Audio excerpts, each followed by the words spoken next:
வணக்கம். விஜயை கண்டு அச்சப்படும் ரஜினி. திமுக அதிமுகவை விட அதிக பயத்தில் ரஜினிகாந்த் உள்ளாரா? தமிழகத்தின் 17வது சட்டப்பேரவைத் தேர்தல் ஏப்ரல் மாதம் 23ஆம் தேதி ஒரே கட்டமாக நிறைவு பெற்றது.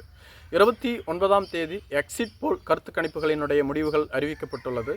இதுவரையிலும் 8 நிறுவனங்களினுடைய கருத்து கணிப்புகள் வெளியாகி இருக்கிறது. அதில் 4 நிறுவனங்களினுடைய கருத்து கணிப்புகள் மீண்டும் திமுக தான் வெற்றி பெற்று ஆட்சி அமைக்கும் என்றும், 3 நிறுவனங்களினுடைய கருத்து கணிப்புகள் அதிமுக தான் வெற்றி பெற்று ஆட்சி அமைக்கும் என்றும், ஒரே ஒரு நிறுவனம் மட்டும், அதாவது ஆக்சிஸ் மை இந்தியா மற்றும் இந்தியா டுடே நிறுவனம் மட்டும் தாவேகா தான் வெற்றி பெற்று ஆட்சி அமைக்கும் என்றும் கூறியிருக்கிறது. இவற்றை பார்த்து திமுக மற்றும் அதிமுகவினுடைய கூட்டணி கட்சிகள், அதிமுக திமுக என்ற கட்சிகள் என அனைவருமே பயம் கொண்டிருக்கிறார்கள்.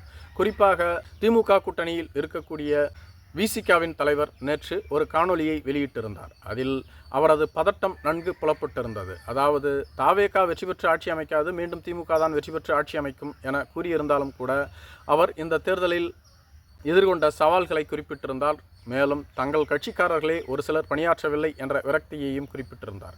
இதேபோன்று தேமுதிகவினுடைய தலைவர் பிரேமலதா விஜயகாந்த் என பலருமே தற்பொழுது சற்று தயக்கத்திலேயே பேசி வருகிறார்கள். மேலும் விஜயை கடுமையாக எதிர்த்து வந்த முன்னாள் செய்தியாளர்கள், இந்நாள் செய்தியாளர்கள் என அனைவருமே தற்பொழுது மாற்றி பேசி வருகிறார்கள். குறிப்பாக ரவீந்திரன் துரைசாமி என்பவர் எப்பொழுதுமே விஜயை அண்டர் எஸ்டிமேட் செய்து பேசி வருவார். அவரே தற்பொழுது விஜய் அவர்களினுடைய எழுச்சியை பார்த்து மாற்றி பேசி வருகிறார். இப்படி பல பேர் தங்களது நிலையில் மாற்றிக்கொள்ள காரணம் விஜய் அவர்களின் எழுச்சி. விஜய் அவர்கள் இந்த தேர்தலில் வெற்றி பெற்று ஆட்சி அமைத்தாலும் அல்லது ஆட்சி அமைக்கவில்லை என்றாலும் தமிழகத்தில் மிகப்பெரிய சக்தியாக தாவேகா உருவெடுத்திருக்கிறது.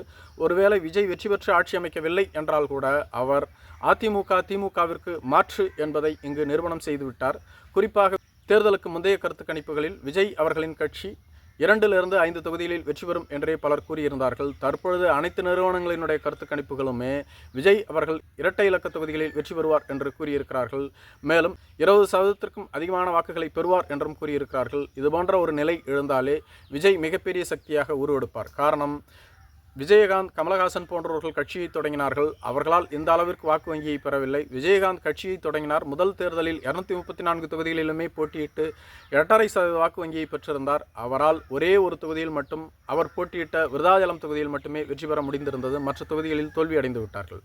அப்படி பார்க்கும்பொழுது விஜய் அவர்கள் 2 இலக்கத்தில் தொகுதிகளை பெற்றால் கூட அவருக்கு மிகப்பெரிய வெற்றியாக பார்க்கப்படும். மேலும் 20% வாக்கு வங்கி என்பது மிகப்பெரிய வாக்கு வங்கி. தமிழகத்தில் பல ஆண்டுகளாக கட்சி நடத்தி வரக்கூடியவர்கள் கூட அவ்வளவு வாக்கு வங்கியை பெறவில்லை. பாரம்பரிய கட்சிகளாக கருதப்படக்கூடிய காங்கிரஸுக்கு கூட அவ்வளவு வாக்கு வங்கி இல்லை. திமுக அதிமுகவிற்கு மட்டுமே 20%ற்கு அதிகமான பாரம்பரிய வாக்கு வங்கி உள்ளது.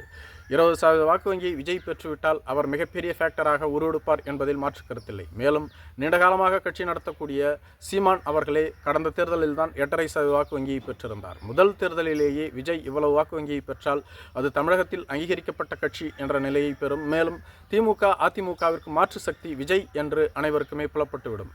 இது அதிமுக திமுகவிற்கு அதிர்ச்சி ஏற்படுத்தி இருக்கிறதோ இல்லையோ, ரஜினிகாந்த் அவர்களுக்கு மிகப்பெரிய அச்சத்தை ஏற்படுத்தி இருப்பதாக சொல்லப்பட்டு வருகிறது. விஜய் ஒருவேளை வெற்றி பெற்று முதலமைச்சராகிவிட்டார், அவரை எப்படி எதிர்கொள்வது என்பது ரஜினிகாந்துக்கு மிகப்பெரிய சங்கடத்தை ஏற்படுத்தி இருப்பதாக சொல்லப்பட்டு வருகிறது. கடந்த காலங்களில் விஜய்க்கு எதிராக அவர் பல்வேறு கருத்துக்களை தெரிவித்திருப்பது அனைவருக்கும் தெரிந்திருக்கும். அதனால்தான் ரஜினி அதிமுக திமுகவை விட மிகுந்த அச்சத்தில் இருந்து வருவதாக சொல்லப்பட்டு வருகிறது. நன்றி.